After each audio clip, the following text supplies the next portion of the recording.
lo que Dios da merece ser cuidado.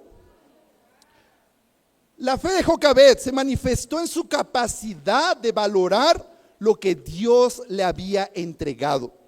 Ella entendió algo muy profundo. Si Dios me lo dio, es porque es hermoso y vale la pena cualquier sacrificio para cuidarlo. Quiero preguntarte a ti el día de hoy, ¿cómo estás viendo lo que Dios te está dando en tu día a día? Este es el momento más difícil de la vida de Jocabed. Agarrar al niño que Dios te dio, que era hermoso, tú estás agradecido, quizá lo cargó, lo amamantó por algunos meses. Yo no entiendo eso, solo las mamás entienden el vínculo tan increíble que uno desarrolla con su bebé. Pero suelta la canasta en el río Nilo. Jocabed tomó lo que más amaba y lo puso en el lugar justo de más peligro, pero bajo la cobertura de la fe. Jocabed no abandonó a Moisés, como parece. Lo entregó a la soberanía de Dios. Ella entendió que sus brazos eran limitados, pero los brazos de Dios sí son eternos, amén. Y yo estoy muy agradecido, familia, con mi madre. Mi madre, a lo largo de todos estos 29 años que tengo, me ha enseñado de todo. Es una maestra de la vida. Mi mamá me enseñó genética, porque siempre que me regañaba me decía, eres igualito que tu padre, ¿no? Mi madre también era una experta en economía, porque cada que le pedía dinero me decía, ¿tú crees que yo fabrico el dinero, no? Mi madre me enseñó de medicina, porque cada que me enfermaba era por siempre no traer suéter y andar descalzo. Mi madre me enseñó autoridad, porque cada que yo trataba de dar un buen argumento ella cerraba, porque soy tu madre y eso es, y punto. Mi madre me enseñó ecología, porque ella me decía que no tirara los botes de lado, ¿no? Porque ahí iba a guardar frijoles, ¿no? Saben, amigos, pero más allá de las bromas, nuestras madres nos han enseñado tantas cosas, ¿no es así? Nuestra madre nos ha enseñado amor incondicional, paciencia, esfuerzo, cuidado, sacrificio, perdón, fortaleza y tantas cosas más, ¿no es así? Y muchas madres a lo largo de toda la historia han hecho hazañas increíbles. Se ha visto ejemplos de mujeres que por poder salvar a sus hijos han sacado fuerza sobrehumana. Ellas tienen la capacidad de que aunque haya poca comida, que ninguno de sus hijos se quede sin comer. Ellos tienen el poder de sacar a los hijos adelante, darles educación, aunque no haya recursos. Muchas madres han estado dispuestas a donar parte de su vida, literalmente su tiempo, pero a veces también hasta órganos con tal de salvar a sus hijos. ¿Y cuántas madres en el día a día se han quitado la comida de su boca para alimentar a sus hijos? Tantas cosas que ha hecho nuestras madres por nosotros. Y el día de hoy, como saben, es un servicio especial del Día de las Madres. Entonces hoy vamos a ver una gran hazaña de una madre en la Biblia, amén. Vamos para Éxodo capítulo 1. Éxodo capítulo 1. Y mientras llegas allá, quiero preguntarte, ¿qué se necesita? ¿Qué crees que se necesita para vencer a un imperio que domina el mundo conocido, con un ejército imbatible, con una economía de hierro y un líder que se cree Dios? ¿Qué se necesita para eso? Luis ya sabe la respuesta. Podríamos pensar acá, podríamos necesitar otro ejército imbatible, podríamos necesitar otro líder más duro que él, podríamos necesitar otro imperio más duro que ese propio imperio. Pero en la Biblia aprendemos una lección increíble. Para derrotar ese imperio solamente se necesitó una madre y una canasta. Por eso el título de mi clase para todos nosotros el día de hoy es La madre que derrotó un imperio. Vamos para Éxodo capítulo 1, versículo 6. ¿Están ahí, familia? La Biblia dice acá, versículo 6. Murieron José y sus hermanos y toda aquella generación. Sin embargo, los israelitas tuvieron muchos hijos y a tal grado se multiplicaron que fueron haciéndose más y más poderosos. El país se fue llenando de ellos, pero llegó al poder en Egipto otro rey que no había conocido a José y le dijo a su pueblo: cuidado con los israelitas que ya son más fuertes y numerosos que nosotros. Vamos a tener que manejarlos con mucha astucia. De lo contrario, seguirán aumentando y si estalla una guerra, se unirán a nuestros enemigos, nos combatirán y se irán del país. Fue así como los egipcios pusieron capataces para que oprimieran a los israelitas. Les impusieron trabajos forzados, tales como los de edificar para el faraón las ciudades de almacenaje, Pitón y Ramsés. Pero cuanto más los oprimían, más se multiplicaban y se extendían, de modo que los egipcios llegaron a tenerles miedo. Por eso les imponían trabajos pesados y los trataban con crueldad. Les amargaban la vida obligándolos a hacer mezcla y ladrillos y todas las labores del campo. En todos los trabajos de esclavos que los israelitas realizaban, los egipcios los trataban con crueldad. Mira qué locura, vamos a saltar ahí hasta versículo 18. Dice, vamos a leer versículo 22, ¿vale? El faraón por su parte dio esa orden a todo el pueblo: tiren al río a todos los niños hebreos que nazcan, a las niñas déjenlas con vida. Mira qué locura. Para entender la gran hazaña que vamos a estudiar el día de hoy de una madre, primero debemos entender un poquito el contexto en el que ella se desenvolvía.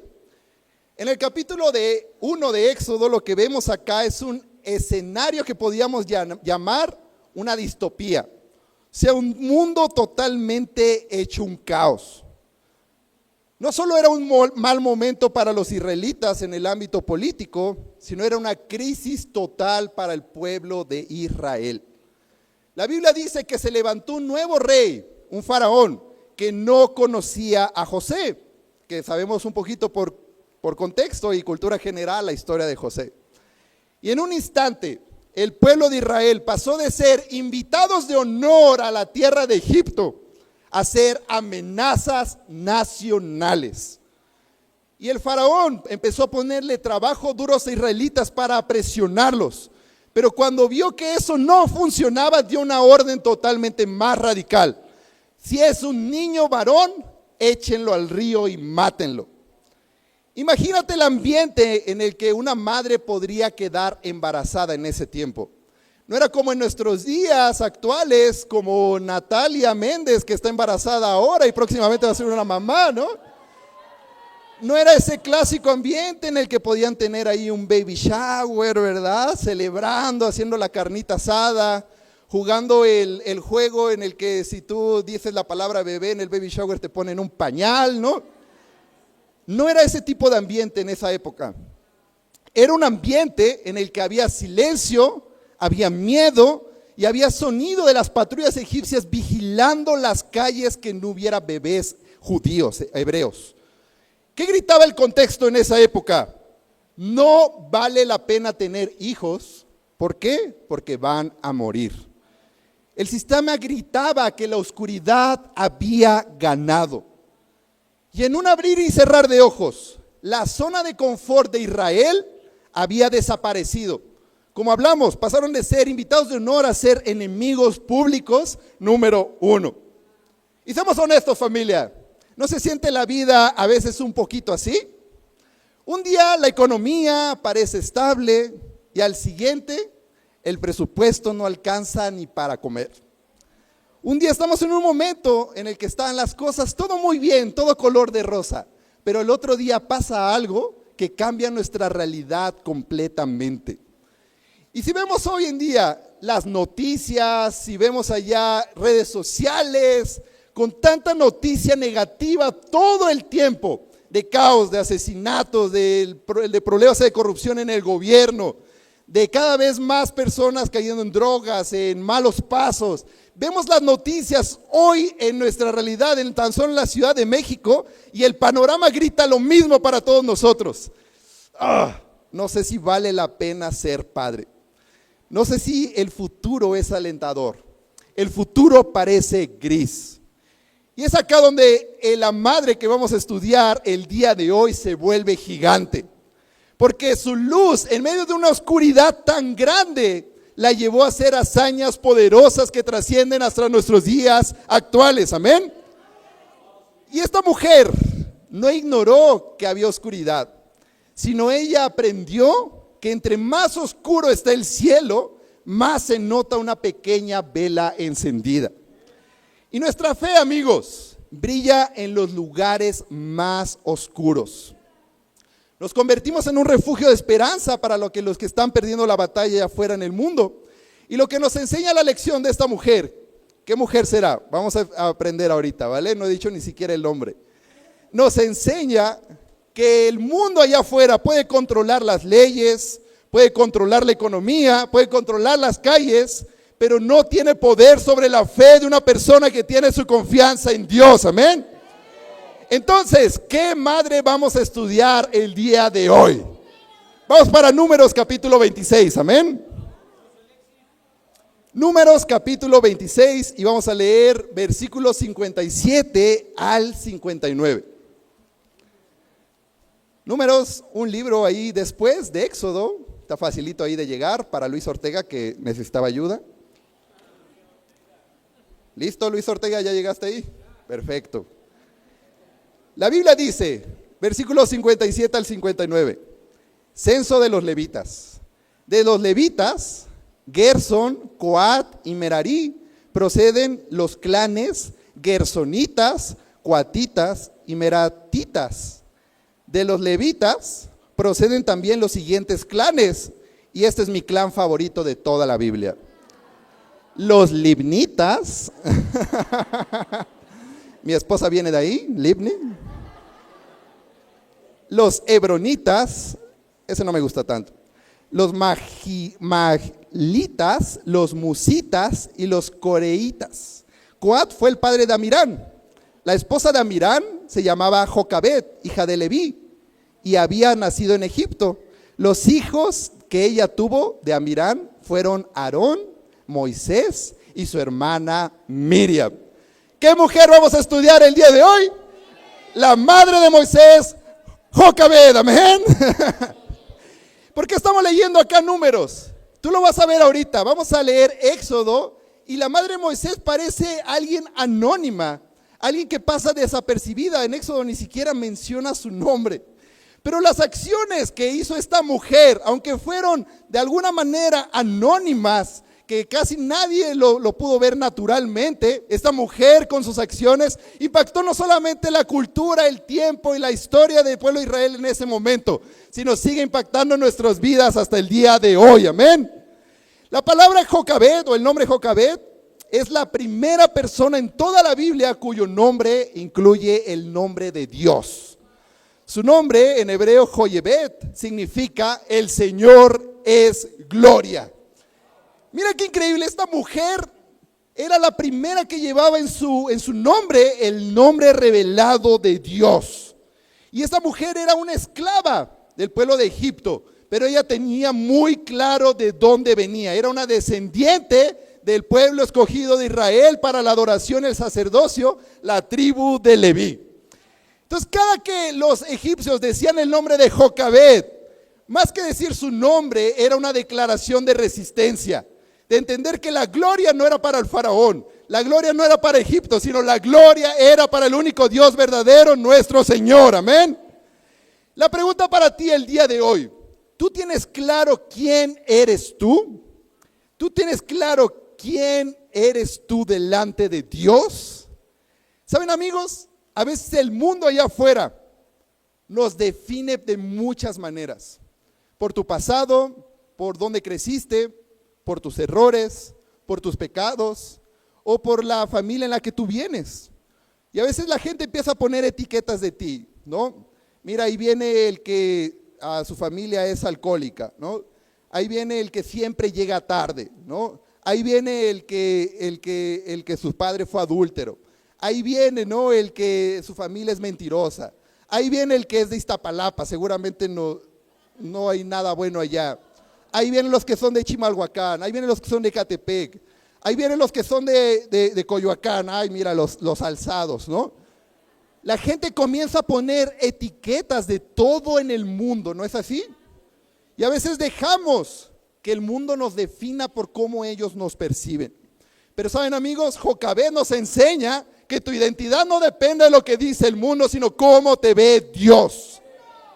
Y yo cuando pienso en eso, pienso en una mujer increíble, que es una madre ejemplar. Es una madre que no solamente tiene dos hijos increíbles, uno de ellos se llama Eric y uno de ellos se llama Kenia, que Kenia canta acá en el coro. Pero es una mujer que, ¿sabes? Ella tiene todo en su contra para dejarse influenciar por lo que dice el mundo. Es una mujer profesional, ella es una abogada increíble, pero más que una abogada, ella es una hija de nuestro Señor, amén. Y en un mundo donde en el mundo de la abogacía, del derecho, es un mundo machista en el que discriminan a las mujeres y en el que tratan a las mujeres como menos. Esta mujer no se deja etiquetar por eso, no se deja influenciar, sino ella tiene muy claro quién es ella delante de Dios y no solamente está ahí para defender el derecho, sino para predicar e inspirar a muchas mujeres a acercarse a Dios, y esa es nuestra hermana Itzi, amén. Saben, amigos, estamos llamados de la misma forma, aunque vivimos en un sistema que no conoce a Dios. Nuestro simple nombre, ¿quiénes somos nosotros? Discípulos de Jesús. Hace que todas las personas allá vean que Dios es el único glorioso. ¿Están conmigo? Vamos a Éxodo capítulo 2, vamos a regresar allá a estudiar la historia ahora sí de Jocabed, amén. Éxodo capítulo 2, versículo 1 al 2. Dice la Biblia acá: hubo un levita que tomó por esposa a una mujer de su propia tribu. Ya sabemos quién fue ese levita y ya sabemos quién es esa mujer. La mujer, o sea, Jocabed, quedó embarazada y tuvo un hijo, y al verlo tan hermoso, lo escondió durante 3 meses. Qué increíble escritura, amigos. Para el imperio de Egipto, el nacimiento de Moisés era un problema estadístico. Para el faraón era una amenaza real que debería ser eliminada. Pero para Jocabed, ese bebé era algo completamente distinto. Era algo muy hermoso. Y podemos pensar, amigos, ¿no? Bueno, era su mamá, ¿no? Tenía que verlo así, ¿no?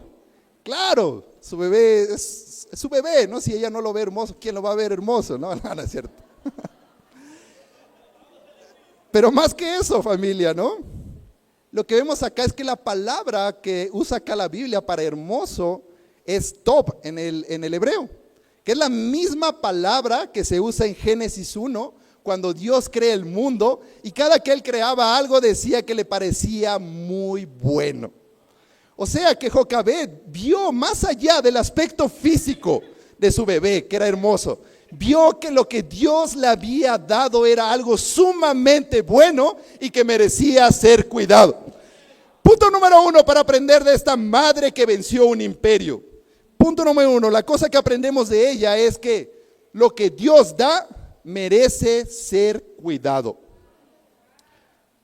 La fe de Jocabed se manifestó en su capacidad de valorar lo que Dios le había entregado. Ella entendió algo muy profundo. Si Dios me lo dio, es porque es hermoso y vale la pena cualquier sacrificio para cuidarlo. Quiero preguntarte a ti el día de hoy: ¿cómo estás viendo lo que Dios te está dando en tu día a día? Una madre, lo sabemos, ve a su hijo de manera hermosa siempre. Yo tengo un primo justamente que acaba de ser padre, ¿no? Y mi primo tiene las orejitas un poquito grandes, ¿no? Y su bebé heredó sus orejitas, ¿no? Y la verdad es que yo veo a mi sobrino, ¿no? Y veo como, wow. Voy a decir lo que le digo como lo que aplica con todos los bebés. Wow, está muy despierto para su edad, ¿no? Pero yo lo veo ahí, ¿no? Pero yo veo a mi primo, a su mamá de mi sobrino, ¿verdad? A mi prima. Y veo al final cómo ellos lo ven como la cosa más hermosa, la bendición más grande que Dios le ha dado. Yo pienso yo de chiquito tampoco era el más bonito, ¿no? Estaba gordito, eso me ayudaba un poco, pero, ¿saben, amigos? Cuando yo tenía unos 12, 16 meses, no sé cuántos meses tenía en esa época, estaba mi mamá en Chapultepec y unas extranjeras se acercaron con mi mamá, ¿no? Y me quisieron comprar. Le ofrecieron mucho dinero a mi mamá por mí. De verdad, mi mamá me cuenta que ella nunca había visto tantos fajos de billetes juntos, ¿no? Le ofrecieron dinero ahí para comprarme. Y me pudo haber vendido, ¿me explico? Mi mamá ahorita quizá tendría su vida asegurada, ¿no? Pero saben, amigos, mi mamá me consideró más hermoso, más valioso que un fajo grandísimo de billetes. Y lo veo hasta el día de hoy, amigos. Mi mamá siempre me ha visto como algo más valioso, aún ahora a mis 30 años. Mi mamá ha sacrificado tanto por mí. Y aún con 30 años, yo sigo yendo a su casa según para animarlo y regreso de la casa a mi mamá con más cosas de lo que yo le llevé a ella. O a veces no le llevo nada y ella me da algo a mí. Y es como, ¿por qué se preocupa más ella por mí que yo por ella a veces? Hay veces, bueno, en este último tiempo mi mamá sufrió un accidente, se cayó en el baño, se golpeó en la cabeza, ¿no? Y saben, amigos, a pesar de todo eso, yo la acompañé al hospital, estuve ahí con ella, estuve ahí cuidándola, pero saliendo del hospital, ella aún así, después de todo, ella fue y pagó unos taquitos de canasta para mí, porque yo había sacrificado todo mi día para estar con ella. Y yo pienso como, wow. Aunque yo estoy tratando de cuidarla, ella me sigue cuidando más a mí que yo a ella. Mi mamá ve hermoso lo que Dios le ha regalado. Quiero preguntarte a ti el día de hoy, ¿qué te ha dado Dios a ti en tu vida?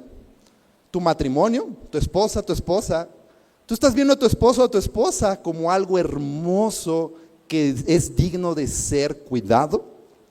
Tu fe que Dios te permitió tener, creer en Dios, tú lo estás viendo como algo hermoso que merece todo el sacrificio para ser cuidada. Tu llamado a ser un líder, tu llamado a influenciar a las personas allá afuera, a ser diferente, a hacer la diferencia en el mundo, lo estás viendo como algo valioso que merece ser cuidado. Tu discipulador en la iglesia, la persona que te dio, quizá tú volteas a ver a Moy precisamente y quizá no es muy, nada, es cierto, Moy es increíble, pero tú estás viendo a ese hombre, esa mujer que Dios puso para ayudarte espiritualmente como algo hermoso que merece ser cuidado. Tu charla bíblica, tu líder de charla, las personas que están ahí, tú lo estás viendo como algo hermoso que tú darías la vida con tal de que ellos sean cuidados. Las pruebas de tu vida, las situaciones que tú estás viviendo, aún las más difíciles, si Dios te las dio, es porque es algo hermoso y algo perfecto. Estás abrazando las pruebas como algo que merece ser cuidado. Tu vida misma, si estás vivo el día de hoy, estás acá con una oportunidad de cambiar tu corazón, de poder hacer las cosas diferentes, lo estás viendo como algo hermoso que merece ser cuidado. Yo te quiero inspirar. Cuando tú aprendes a valorar lo que Dios te da, recibes una fuerza sobrenatural para hacer lo que sea, para incluso destruir un imperio, para cambiar cualquier situación y para poder hacer cosas grandiosas para nuestro Dios. ¿Está conmigo? Vamos a continuar leyendo, versículo 3. Dice la Biblia acá: cuando ya no pudo seguir ocultándolo, preparó una cesta de papiro, la embardunó con brea y asfalto, y poniendo en ella al niño, fue a dejar la cesta entre los juncos que había a la orilla del Nilo. ¡Wow! ¿Qué vemos acá, familia? Vemos que llega un punto en el que el niño crece y ya no puede ser ocultado más. Y en eso la fe de Jocabed pasó de ser algo abstracto, de creer y confiar en Dios, a poner manos a la obra. Segundo punto que podemos aprender de esta madre. Punto número 2, prepara la canasta. Prepara la canasta. El niño crece, el niño está en más riesgo, y la Biblia dice que Jocabed agarró una canasta, la empezó a tejer, la empezó a preparar, la empezó a hacer. Y en eso también la llenó, la bañó de asfalto y de brea, que eran básicamente materiales para que no se permeara el agua. Imagínate la escena. Y Jocabed dice que agarró al niño y lo llevó hasta la orilla del Nilo y soltó al niño para que siguiera su destino confiando en Dios. ¿Saben, amigos?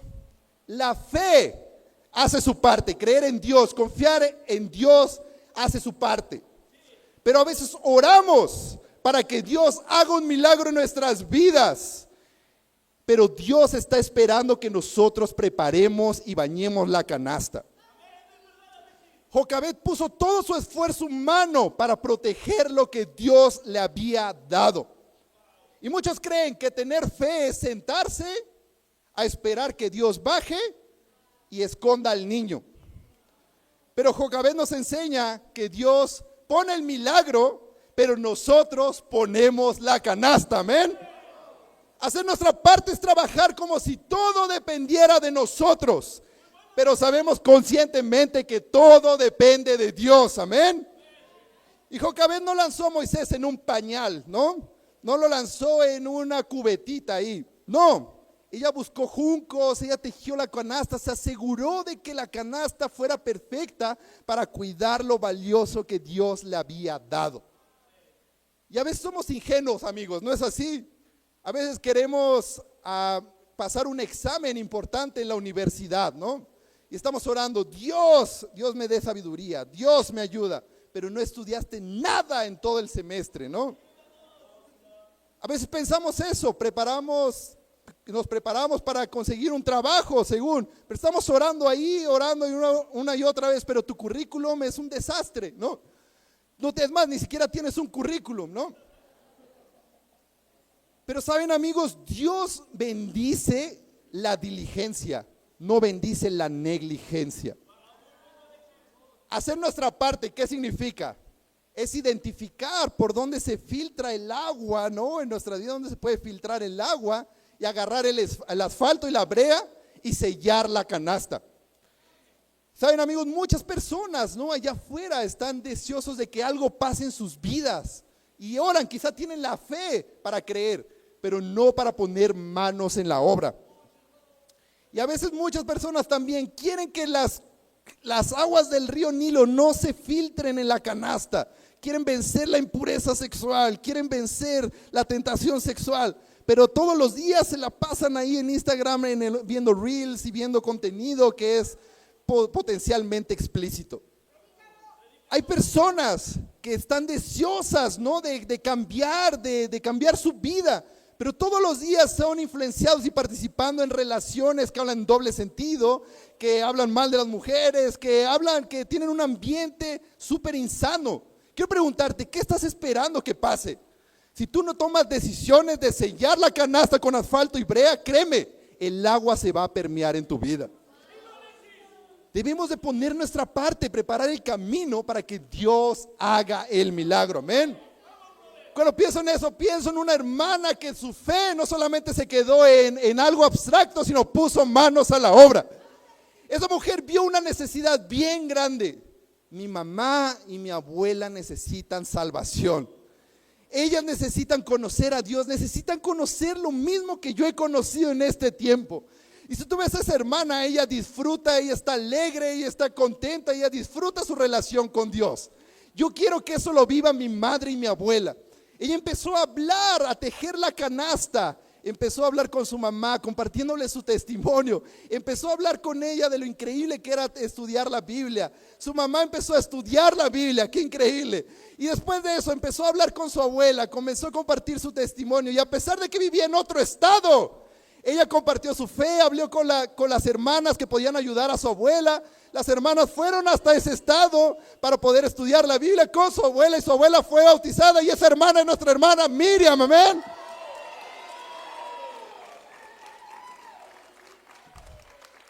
Esa hermana me inspira porque ella decidió tejer la canasta como Jocabed. Entendemos eso, familia. Hacer nuestra parte no es ayudar a Dios a hacer el milagro. Es preparar a Dios, preparar el escenario para que Dios lo haga, amén. Vamos a continuar leyendo versículo 3. ¿Ya se cansaron? Versículo 3 dice la Biblia acá. Cuando ya no pudo seguir ocultándolo, preparó una cesta de papiro, la embardunó con brea y asfalto, y poniendo en ella al niño fue a dejar la cesta entre los juncos que había a la orilla del Nilo. La tercera cosa que podemos aprender de esta madre que derrotó un imperio. Punto número 3, suelta la canasta. Este es el momento más difícil de la vida de Jocabed. Agarrar al niño que Dios te dio, que era hermoso, tú estás agradecido, quizá lo cargó, lo amamantó por algunos meses. Yo no entiendo eso, solo las mamás entienden el vínculo tan increíble que uno desarrolla con su bebé. Pero suelta la canasta en el río Nilo. Jocabed tomó lo que más amaba y lo puso en el lugar justo de más peligro, pero bajo la cobertura de la fe. Jocabed no abandonó a Moisés, como parece, lo entregó a la soberanía de Dios. Ella entendió que sus brazos eran limitados, pero los brazos de Dios sí son eternos, amén. Ella derrotó al imperio más grande porque confió en que el Dios que le dio al niño era capaz de cuidarlo mejor que ella misma. Quiero preguntarte a ti el día de hoy, ¿qué necesitas poner en la canasta el día de hoy en tu vida? ¿Saben, amigos? Una mamá hace tantos sacrificios en la vida. Yo recuerdo el día en que yo me fui de la casa de mi mamá.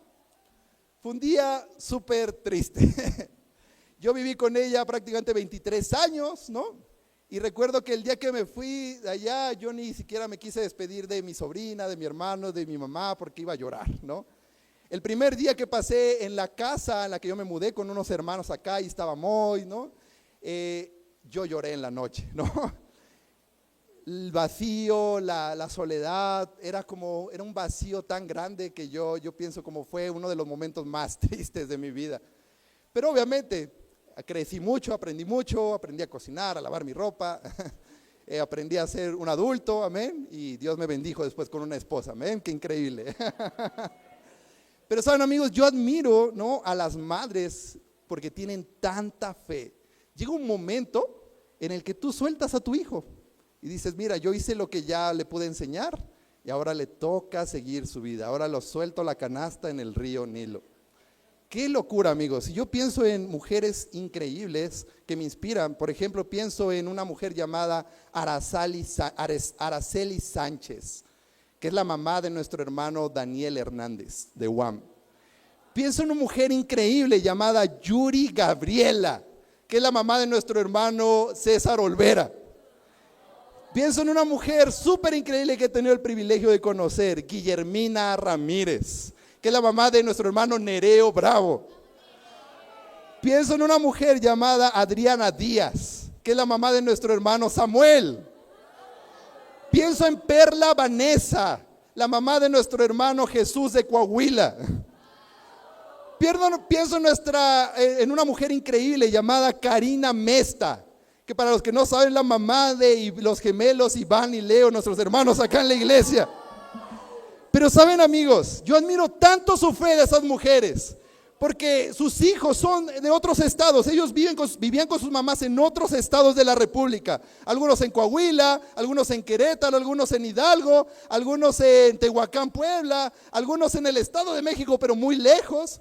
Pero esas madres entendieron que era momento de confiar en Dios y soltar a sus hijos, sabiendo que Dios iba a cuidar de ellos. Y para la gloria de Dios, todos estos hombres y mujeres que yo hablé aquí el día de hoy, estos universitarios, llegaron acá buscando un futuro, buscando un propósito, pero encontraron algo mucho mayor.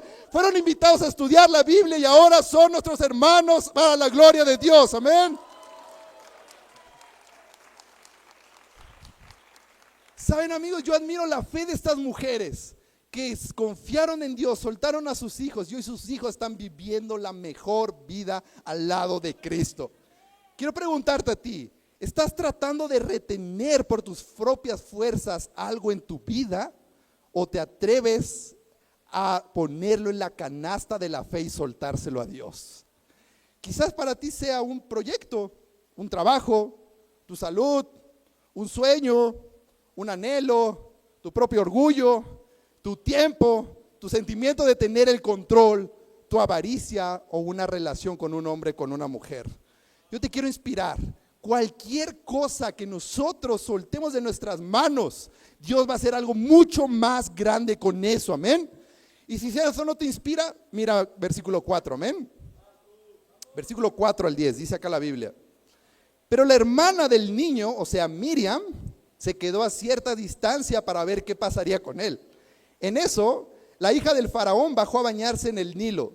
Sus doncellas, mientras tanto, se paseaban por la orilla del río. De pronto, la hija del faraón vio la cesta entre los juncos y ordenó a una de sus esclavas que fuera por ella. Cuando la hija del faraón abrió la cesta y vio allí dentro a un niño que lloraba, le tuvo compasión, pero aclaró que se trataba de un niño hebreo. La hermana del niño preguntó entonces a la hija del faraón: ¿quiere usted que vaya y llame a una nodriza hebrea para que críe al niño por usted? Wow, mira la astucia de Miriam. Ve a llamarla, contestó. La muchacha fue y trajo a la madre del niño, o sea, Jocabed. Y fue así como la madre del niño se lo llevó y lo crió.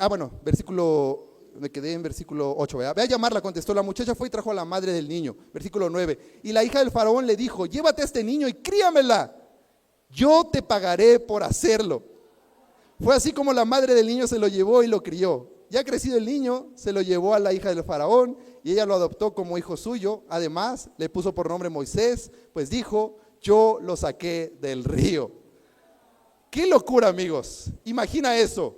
Jocabed soltó lo que más amaba con mucho dolor, pero con mucha confianza en Dios. ¿Y cuál fue el resultado?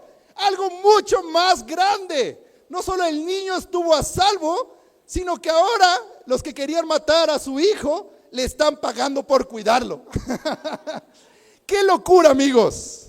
Dios recompensa mucho más de lo que tú imaginas, lo que tú sueltas confiando en Él. Cualquier cosa, un trabajo, una relación, un pecado, cualquier cosa que tú sueltes y le des a Dios, Dios te va a recompensar mucho más de lo que tú imaginas, amén. Y quizá tú estás visitando el día de hoy, quizá tú vienes acá y quizá uno de tus desafíos, uno de tus costos sea terminar una relación que no glorifica a Dios. Y quizá te está dando miedo o quizá te está dando miedo soltar eso. Mira, yo te quiero inspirar. Hay una historia de un amigo que está en la iglesia de Monterrey, que es nuestro hermano David Sebastián, amén. David, conocemos a él. David y Laura eran novios antes de ser discípulos de Jesús. Los dos, rompieron su noviazgo porque no agradaba a Dios. Eventualmente soltaron esa parte y se la entregaron a Dios. Los dos enfocaron su relación con Dios, estudiaron la Biblia, se bautizaron para la gloria de Dios. Qué increíble. Después de eso, la mamá de nuestro hermano David, su mami fue bautizada allá en la iglesia en Colombia. Después de un tiempo, yo tuve el privilegio también de estar ahí. Su hermano Jean-Pierre fue bautizado para la gloria de Dios también. Y David y Laura eventualmente se hicieron novios en el reino de Dios. Ahora vivieron un noviazgo puro. Ahora están comprometidos para casarse. Están en un equipo misionero en la ciudad de Monterrey. Y ahora una buena noticia que compartió David es que su otra hermana también está estudiando la Biblia. ¿Saben, amigos? ¿Qué te impide soltar eso a Dios? Dios te va a recompensar mucho más de lo que tú te imaginas, amén. Versículo 9 al 10, dice ahí de nuevo: y la hija del faraón le dijo: llévate a este niño y críamelo, yo te pagaré por hacerlo. Fue así como la madre del niño se lo llevó y lo crió. Ya crecido el niño, se lo llevó a la hija del faraón y ella lo adoptó como hijo suyo y además le puso por nombre Moisés, pues dijo: yo lo saqué del río. ¿Cuál es el cuarto y último punto que aprendemos de la mujer? Aprovechar el tiempo. ¿Saben, amigos? La mayoría de los estudiosos piensan que Moisés pasó con Jocabed entre 3 y 5 años, que era el periodo de amamantar al niño. Jocabed sabía que tenía un reloj de arena encima. Sabía que si ella no preparaba, si no educaba, si no instruía a Moisés en ese tiempo, él iba a terminar siendo influenciado por la cultura de Egipto eventualmente. Él iba a terminar adentrándose y ser uno más de la cultura opresora de Egipto. Pero ella aprovechó cada minuto. Imagina, quizá cada canción de cuna, cada momento a su lado, cada instrucción, cada consejo. Jocabed lo valoró tanto porque el tiempo estaba en su contra.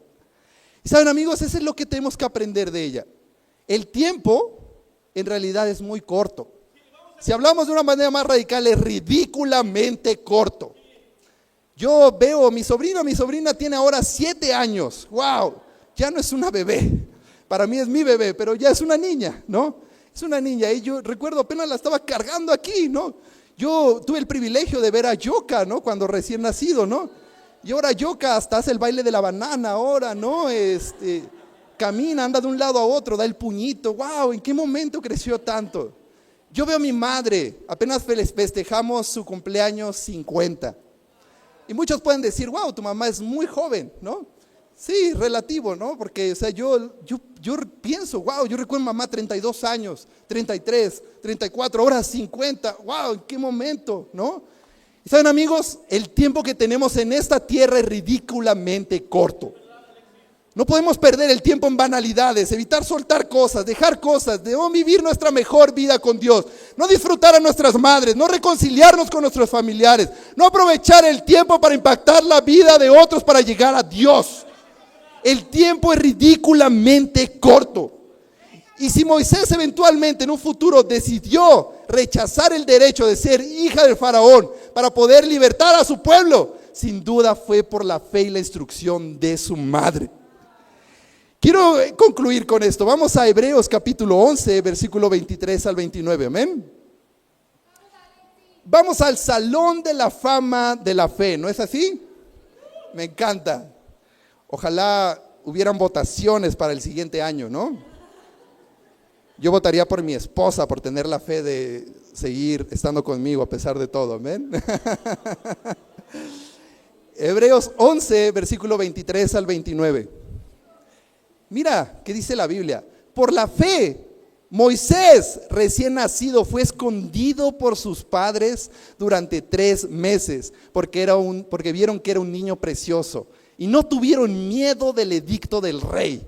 Por la fe, Moisés, ya adulto, renunció a ser llamado hijo de la hija del faraón. Prefirió ser maltratado con el pueblo de Dios a disfrutar de los efímeros placeres del pecado. Consideró que lo oprobio por causa del Mesías era una mayor riqueza que los tesoros de Egipto, porque tenía la mirada puesta en la recompensa. Por la fe salió de Egipto sin tenerle miedo a la ira del rey, pues se mantuvo firme como si estuvieran viendo al invisible. Se mantuvo fiel al faraón, ¿como quién? Como su madre. Qué increíble, amigos. Es fascinante ver esta historia, ver un capítulo lleno de héroes en la fe. Pero Dios hace una pausa para hablar de los padres de Moisés. La conclusión de la vida de Jocabed se resume en una frase: Jocabed no tuvo miedo. Y a veces hoy pensamos, hermanos, que las decisiones de fe que tomamos el día de hoy son tan solo para los problemas de hoy. Pero la historia de Jocabed nos demuestra que la fe tiene un efecto dominó tan poderoso que no solo impacta nuestra actualidad, sino impacta los siguientes siglos. Cuando Jocabed, imagina, cubría la canasta con asfalto y brea, ella no sabía que estaba protegiendo las manos que un día sostendrían las tablas de la ley de Dios. Cuando Jocabed le enseñaba a Moisés sobre el Dios de sus padres durante los pocos años de infancia que tuvo con ella, no sabía que estaba forjando el carácter de un hombre que hablaría con Dios cara a cara en la zarza ardiendo. Y saben, amigos, Moisés no llegó a ser el mayor líder de Israel por casualidad. Llegó ahí porque tuvo una madre que se atrevió a ser la mujer con la mayor fe de su generación. Y lo que hoy parece una simple cosa de fe que Dios te está llamando a hacer, un no a las corrientes del mundo, un acto de confianza en medio de tu crisis, el decidir hoy, si estás visitando, a estudiar la Biblia, comenzar a estudiar la Biblia, El dejar eso que te está deteniendo de bautizarte, de tomar una decisión de entregar tu vida totalmente a Dios, puede ser la semilla que genera una serie de milagros que no te imaginas que puede pasar. Puedes encadenar una serie de cosas que quizá tú ahorita ni te imaginas, pero en un futuro quizá puedes ver las consecuencias de una decisión espiritual que tú tomaste. Yo pienso eso, amigos. Yo ahora que estoy acá en la iglesia, ¿no? Y si un día Dios permite que podamos ser padres, ¿no? Pienso, wow, yo quiero el día de hoy construir un lugar que permita que nuestros hijos puedan vivir una auténtica relación con Dios. Quizás si tengo un hijo un día, Yoka va a ser su discipulador también, ¿no? Quizá Dani y David, los hijos de Santos y Diana, ¿no? Van a ser ahí como sus caballeros el día que se casen, ¿no?